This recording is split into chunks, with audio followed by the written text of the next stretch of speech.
اس روایت کو میں پیش کرنا چاہتا ہوں. حضرت ابو علی شاہ قلندر ان کا ایک نام تھا. حضرت حج پہ جا رہا ہوں, کچھ نصیحت فرمائی, کہا حج پہ جاؤ, اراکین حج مکمل کرنا طریقے سے آرام سے, پھر مسجد نبوی جانا, مدینہ شریف جانا, حاضری دینا, اور جب کوشش کرنا مدینہ شریف ہو تو وہاں کسی کو تکلیف نہ پہنچانا, چاہے وہاں کا کتا ہی کیوں نہ ہو, اس لیے کہ اگر کتے کو وہاں تکلیف پہنچ گئی تو سب کچھ ضائع ہو جائے گا, سب کچھ ضائع ہو جائے, کسی کو تکلیف نہ پہنچانا. بہرحال وہ گیا, حج کیا, جب مدینہ شریف سے واپس آ رہا تھا تو ایک بھیڑ آئی, اس کو دھکا لگا, کتے پہ جا کر گر گیا, کتے کو چوٹ لگی, پیر و مرشد کی بات یاد آئی تو فوراً کتا پھاڑا, کتے کو پٹی کیا, مرہم پٹی کر کے حضرت کی بارگاہ میں واپس آیا. حضرت کہا حج ہو گیا, حضرت دوسری طرف دیکھ رہے تھے, حضرت دوسری طرف دیکھ رہے تھے. حضرت حج ہو گیا, سارا قصہ بتایا, پھر حضرت سے کہا حج ہو, لیکن ایک غلطی ہو گئی, میری وجہ سے مدینے کے کتے کو, ایک مدینے کے کتے کو چوٹ لگ گئی. حضرت میری وجہ سے چوٹ لگ گئی. حضرت نے منہ پھیرا, پٹی نکالی, کہا وہ کتا میں ہی تھا.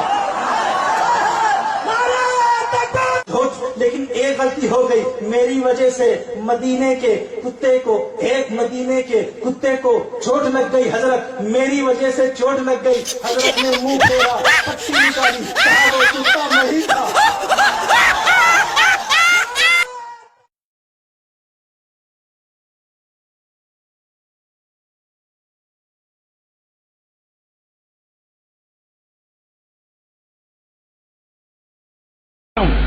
تو کیا میں غوث پاک سے بڑھ گیا؟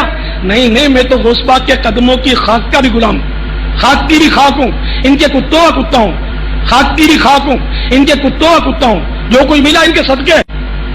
خاک کی بھی خاک ہوں, ان کے کتوں کا کتا ہوں, خاک کی بھی خاک ہوں, ان کے کتوں کا کتا ہوں, جو کوئی ملا ان کے صدقے.